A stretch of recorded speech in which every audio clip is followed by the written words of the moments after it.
It's almost like a bomb went off. There was like 3 concentric circles that came out. As I was coming down through the circles, it was, you could see nothing, then it was clear, you could see nothing, then it was clear. When it went down, the guys were kind of joking around. They said it looked like a bomb going off, because when it hit, all the dirt and everything went out in splues like this. I mean, at that depth, it starts coming up slower, but it just gains acceleration as it goes. So you saw a violent breach at the surface, but for us, it just started coming up like this. All those bags fill with more and more air as it comes up. So the pressure and the buoyancy increases.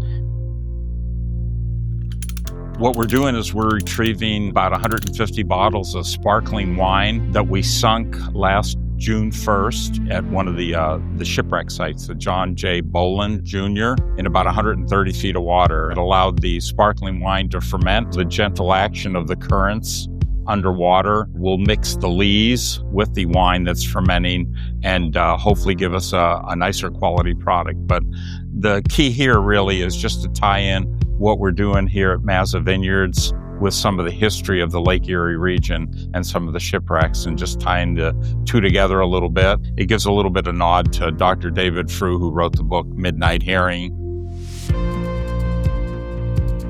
The idea was the intersection of, there's this niche idea of aging wine underwater, the homage to the Prohibition and rum running, and then tying in with John Aquatic does dive charters, and the really storied history of the Great Lakes and Lake Erie with shipwrecks. And so it's this concatenation of ideas, I guess, that really led us to say, well, this seems kind of silly and crazy. We should do it. The John Boland was actually a Canadian ship. Now, the John Boland in 1932 took on a load of coal. Now, as was common at the time, they loaded their ship up.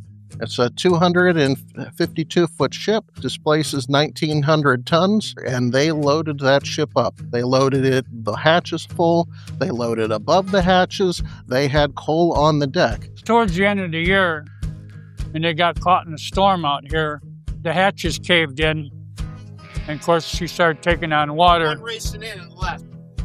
And once it did, she kind of rolled over in the water and went down. The crew were in a terrible position.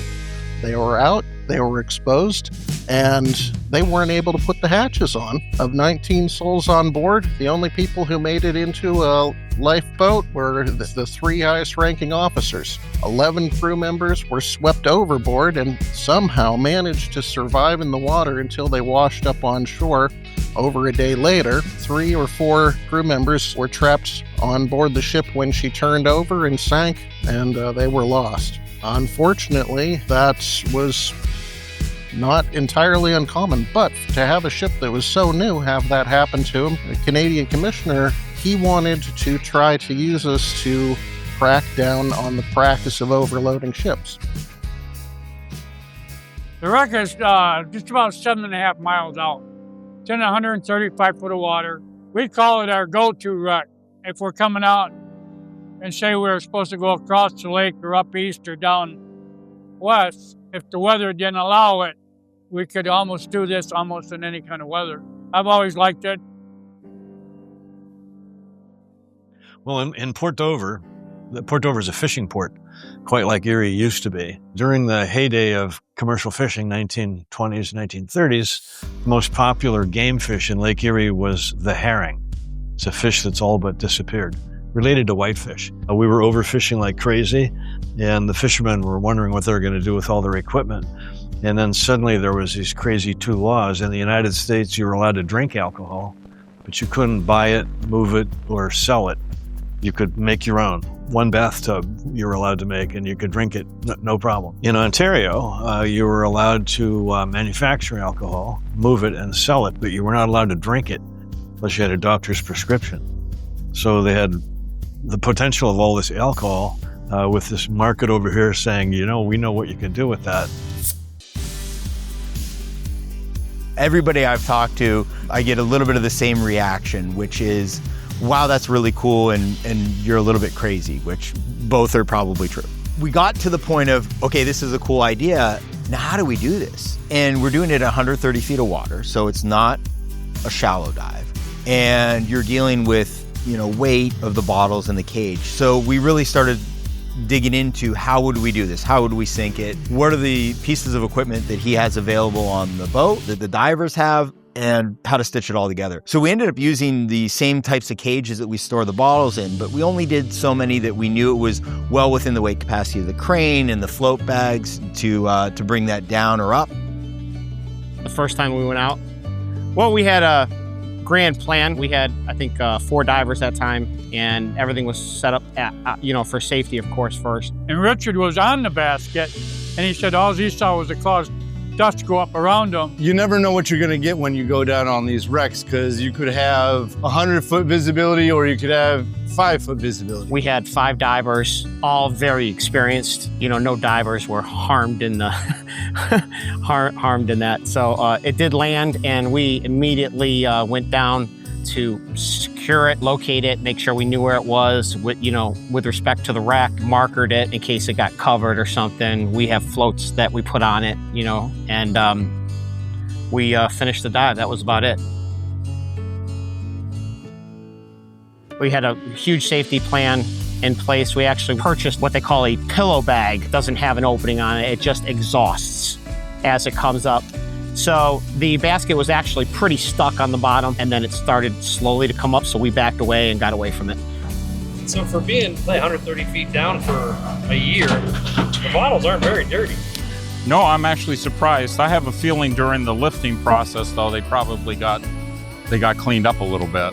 Can you tell by looking at each bottle that they fermented the way you expected, or? Nah, it's really too hard to tell. I mean, you won't know until you disgorge them and see what the pressure is. But you can tell they're fermented because if you look, you should see the sediment all in one place. If they were still fermenting, the sediment would be equally dispersed in the bottle, but it's all settled out, at least the ones that I'm not touching. Notice the bottles over here? You see all the sediment on the bottom? That's all the yeast, basically, that's not working anymore. It's dead. Those are all the yeast frozen. This is called bidule. So they all sit here, and that's why we freeze the neck. So this is gonna be the liqueur of dosage. So this is what we're gonna be dosing to each bottle. So it has sugar and sulfur. So this machine is gonna dose 10 milliliters of this solution. And that basically will give us the rate of residual sugar we want in the sparkling, and also a little bit of sulfur to protect for oxidation or anything. And I'm gonna slide those to the next step where they're gonna cork, cage, clean the bottles. It's kind of messy, it foams a lot. In terms of wine selection, Guillermo and I talked about what would make sense, and we have several wines that we produce in the traditional sparkling method, Champenois method, as part of the Coupe collection at South Shore Wine Company, which is part of the Mazza family of brands. The thing that felt most authentic to our region is Riesling. Riesling is a variety that we've made since our inception in the early 70s. Yeah, Riesling is like, from here. The acidity is sharper on this one than the other one. So that helps to round up a little bit. That's probably the biggest difference I can feel like that glass. Oh, it's nice. We want to produce a version each year off of a different shipwreck and create a series and a collection and tell a story as part of it. I think the wine will probably be the same. Will we experiment with some different ideas? Maybe we'll leave a version down there for multiple years. I think there's a lot of opportunity to just have a bit of fun with this. The question is there a market for 300 bottles, 500 bottles? That remains to be seen. I suspect there is. If we do it long enough, it'll be something that my son will have to figure out in 15 or 20 or 30 years.